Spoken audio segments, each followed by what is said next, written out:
money. Come on, Barrett, you know the game. You pay for peace of mind.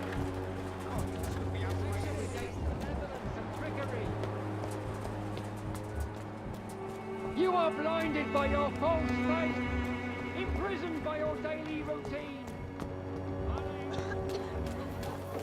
Pay me a glass and I'll be gentle. Pay me a bottle and I'll be nasty.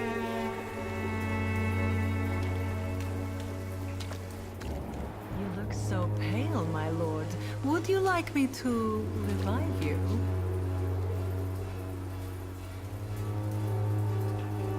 I'm cheap and I'm clean, I promise.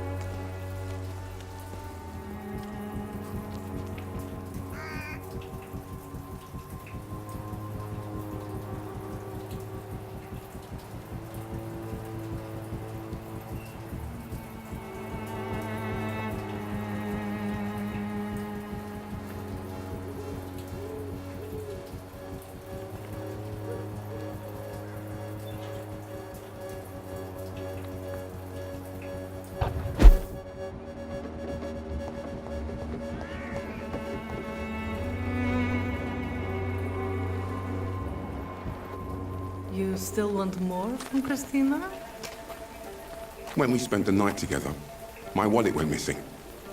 Are you calling me a thief? I don't have your stupid wallet. I know you. You're a nice girl. Can't we solve this amicably? No, I don't think so. And if you think you know me just because we shared the bed together, you're just a lousy and arrogant journalist.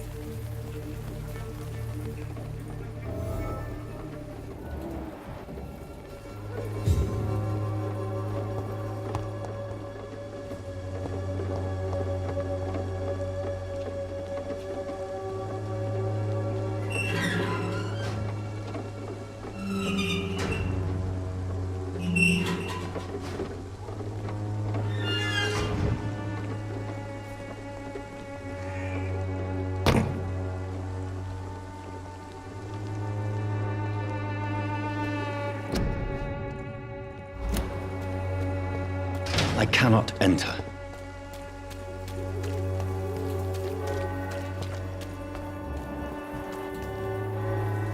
Good evening, Christina. Change your mind? Do you need any... I am shocked that you would think I am that sort of man. Forgive my suspicion. I'm so used to liars with good manners. Thank you, sir. Clayton Darby claims he will expose the crisis in Whitechapel to all of London. Do you believe him? I believe Clayton's courage will erode with time, until he finally leaves Whitechapel to start another fight somewhere else. Why this skepticism? How can you speak about starvation if you've never been hungry? Or about poverty? Or anything else you have never suffered from?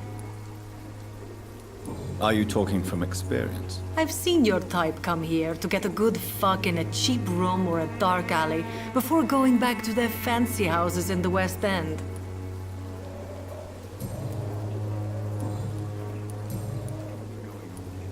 Did you steal Clayton Darby's wallet? Tell me the truth, Christina. Of course I stole it. But I never thought he would come back to look for it. Why did you do it? He seems to trust you. For a time I thought he was different from other men. In the end, he just wanted to sleep with me. Same as the others.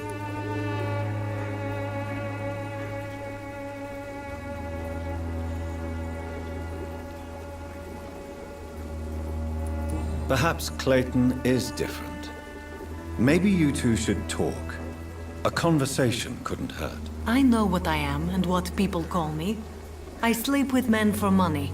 If I can accept that, why can't he? No. My future is with the ones I love, not with Clayton Darby. The ones you love? The money you stole is not for you, then? My brother is still in our hometown in Romania. I am the only one who can buy him a ticket to England. Tell me, Christina, is it worth risking your health and your life for your brother's safety? He's the only family I have left. I had to leave Romania without him. I can't be happy until he is near me again. I understand your concern. I spent many months away from my family when I served on the front line in France. Every time I write to him, I fear I won't receive an answer. It kills me to know he is still there.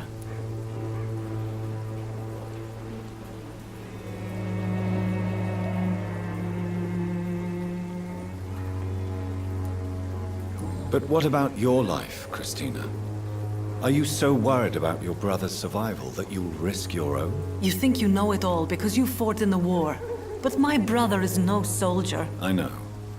We all understand the risks to soldiers, but we don't necessarily recognize the civilian casualties caused by these conflicts. Yes, wars are decided by rich men who will never take the risk of being shot, raped, or maimed. Does your brother know what you do to earn the money to bring him here? Don't be simple, of course not. And he must never know. Everything will be different once he is here with me.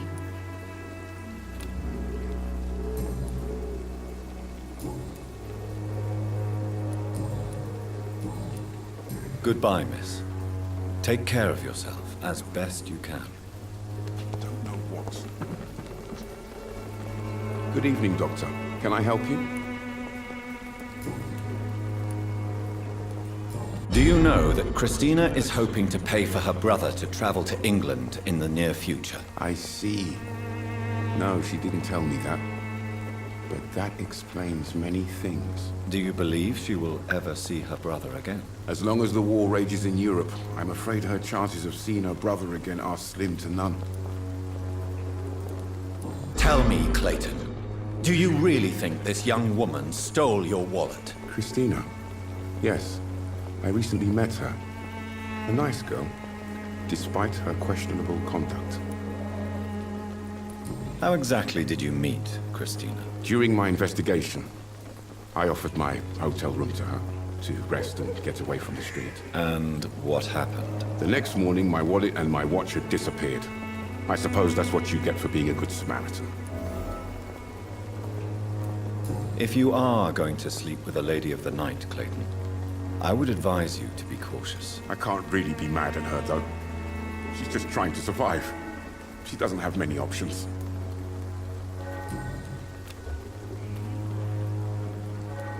Was it wise to become so intimate with a woman you were supposed to interview, Clayton? Maybe it was. But I have learned to look for the inner truth and beauty in people. You're right. I know little of your situation. What can you tell me about Christina? She is very sensitive. So nostalgic about her country.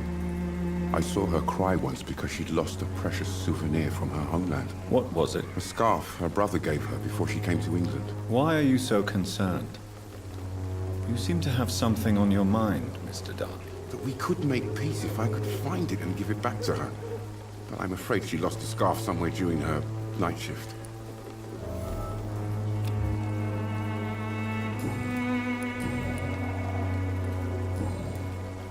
Goodbye, Mr. Darby. Farewell.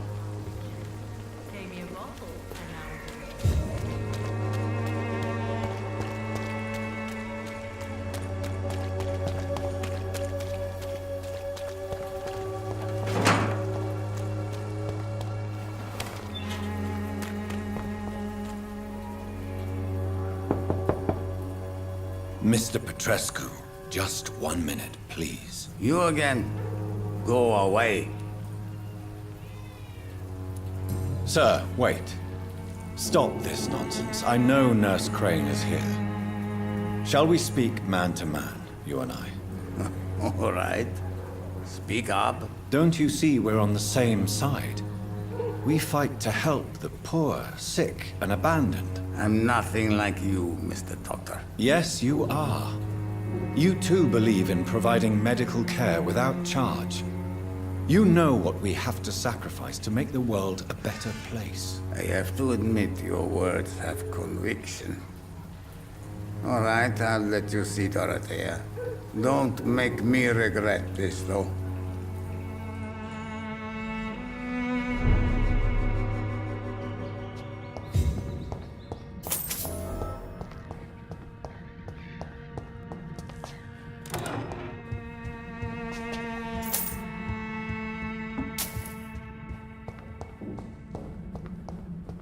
It's locked, all right.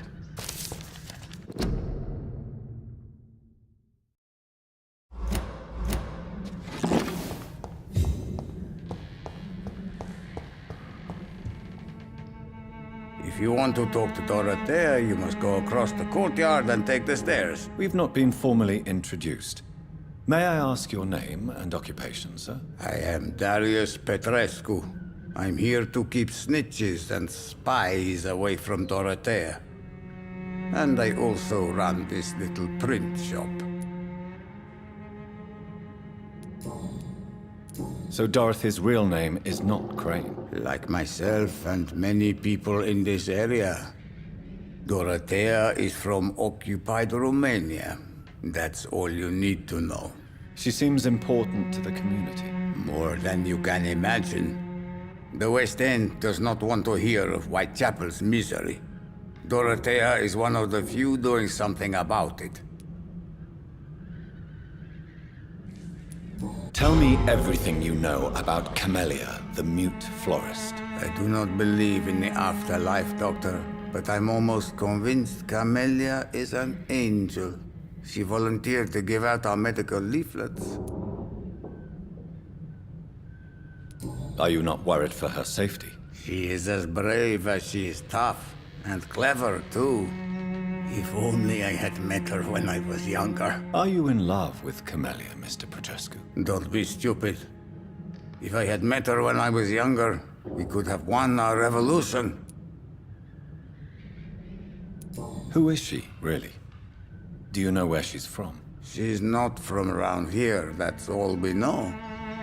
Camellia is not even her name.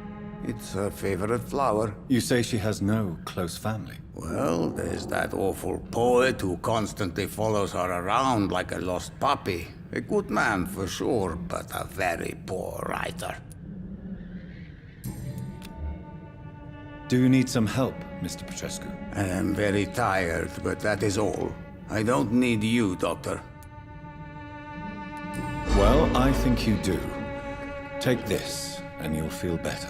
Free drugs from an English doctor? It must be my lucky day. I know you fought for your country when it was occupied, Darius. Tell me more about it. I know my days are numbered, and I know I won't see my homeland again. But I fought for Romania all my life, and I will until my last breath. But Romania escaped the grasp of the Austro-Hungarian Empire. It's a free country again. But it's not the country I fought for. My homeland is not appeased, Doctor. But I still see a dark future ahead for my people. Do you have any family left, Mr. Petrescu? Children or grandchildren? Who knows? I have abandoned my people for so long, they might as well be dead. As dead as I am for them, I suppose. Don't be embarrassed, sir. If you must know, my own father disappeared many years ago, and I forgave him. It's quite awkward to talk about our families like this, but thank you, Dr. Reed. I appreciate your trust. This war won't last forever. Did you ever think of returning to your country now it's free? No. I have taught strength and determination to my sons and daughters. I'm an old, dying man who only has memories of better times to cherish.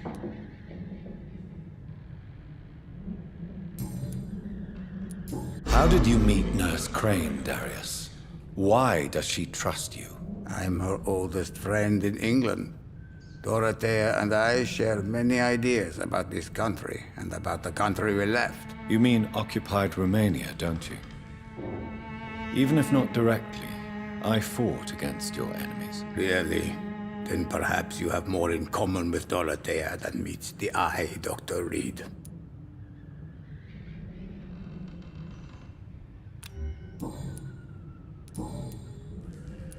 Tell me everything you...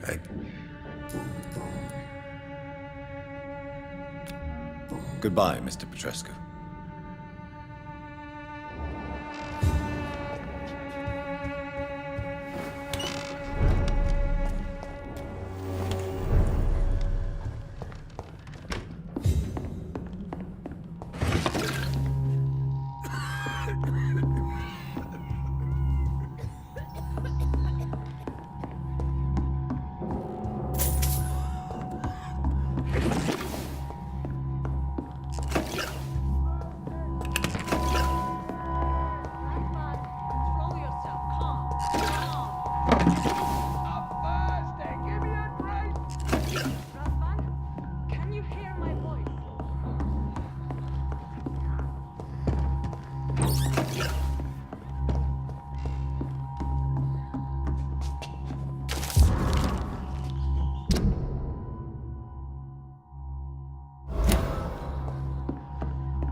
into convulsions.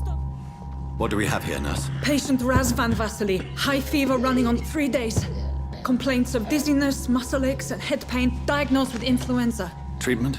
Aspirin and salicin for the fever and discomfort. Liquids for dehydration, but he's having trouble keeping even water down. Thank you, nurse. Anything else I should know? He did lose consciousness this morning, but he's never had convulsions like these. He's not convulsing, he's choking. He's not getting any air. Scalpel! Hand me that scalpel! What can I do, Doctor?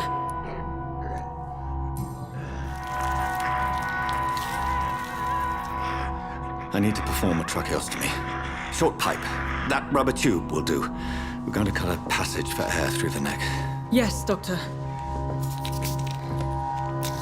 He's breathing again, but he's coughing up blood. Internal hemorrhaging. I need to make another incision into the chest cavity to drain the fluids from the lung. Prepare another tube. A thoracostomy? Doctor, we've nothing to fight the infection. We need an aseptic environment.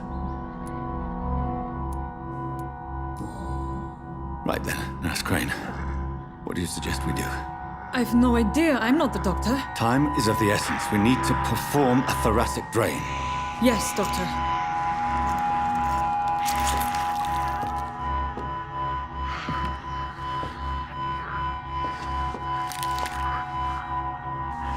He's still bleeding, Doctor. I'm losing his pulse. The drain must have punctured the intercostal artery. There's too much blood. Are you all right, Doctor? I can't see.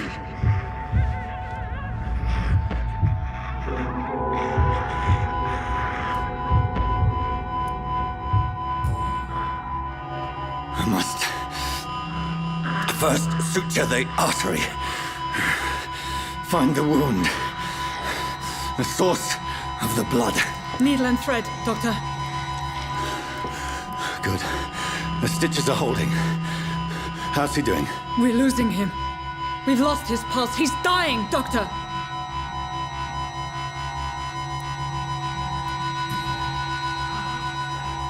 A dose of epinephrine, now. Yes, Doctor.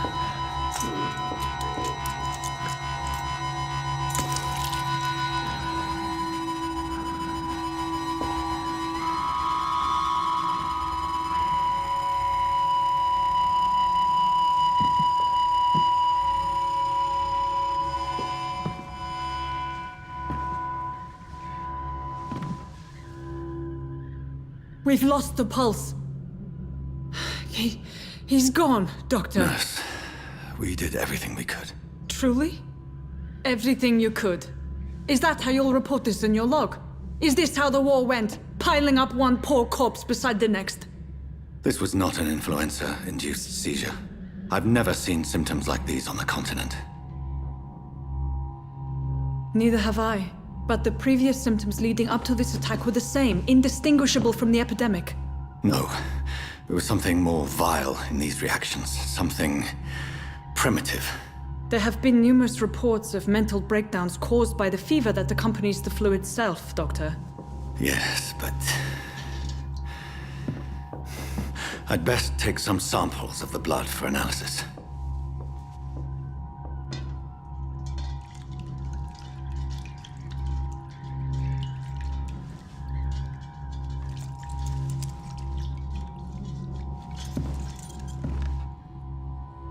I doubt you're here to test my bedside manners.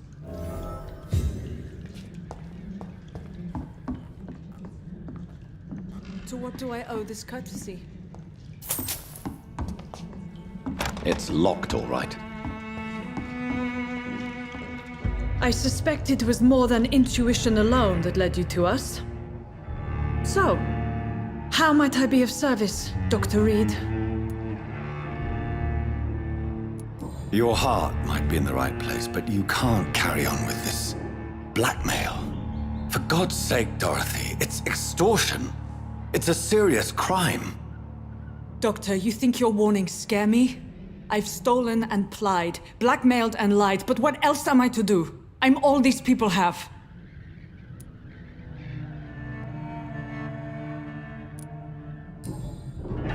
You've convinced me of the sincerity of your actions and their noble justifications.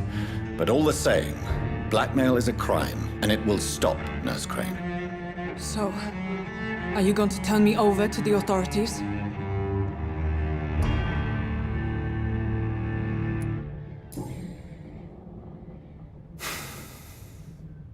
No. Your place is here. Jailing you would be an even greater crime. So, here is my proposition. I'll look the other way on your little enterprise. In exchange, you will resign from the Pembroke Hospital and provide me with medical supplies when the need arises. Dr. Reed!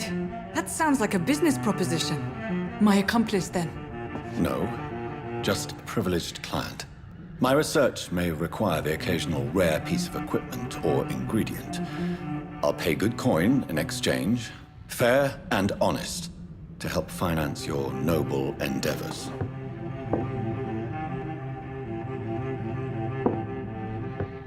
We have ourselves a deal, Doctor. Good customers are always welcome. Yes, Nurse Crane. We have a deal.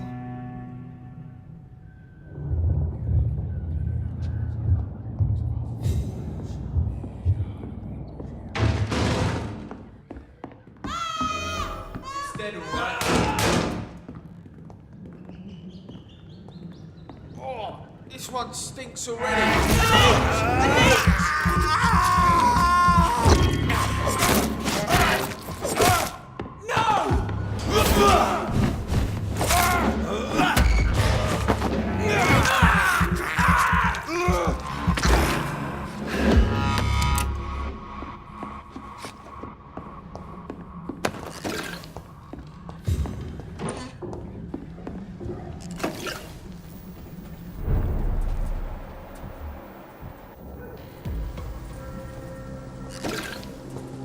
Stupid beast!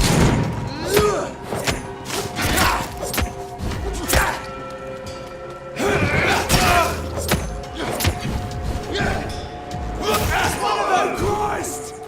Bloody leech! Get your weapons ready! Bad one! Filthy piece of shit!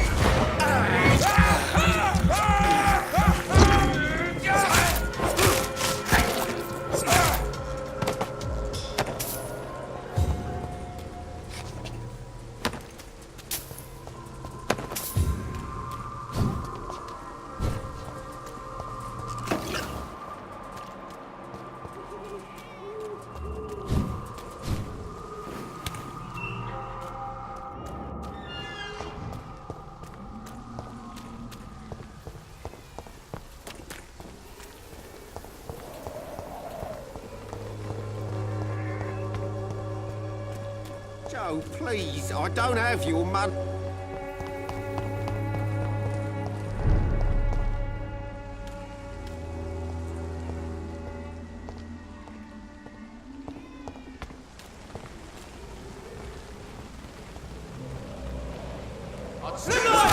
He's onto us! Watch it! He's like...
best run along home, sir. Lead spot!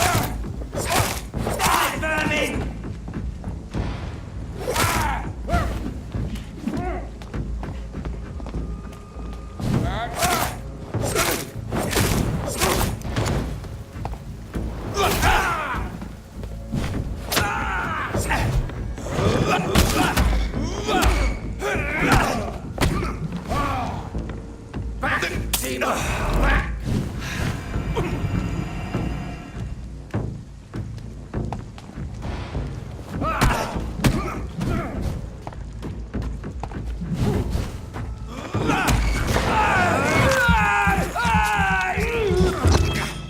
Away with you!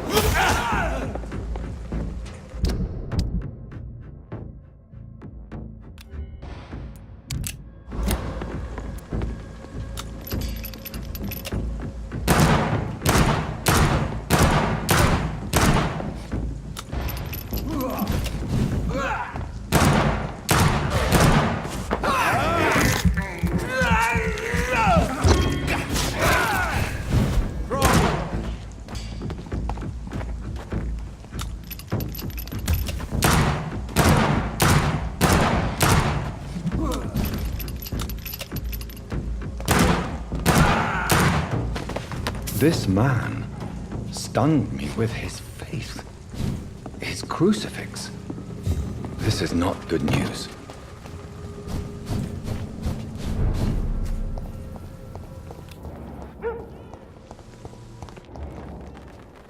Hello again. Very well.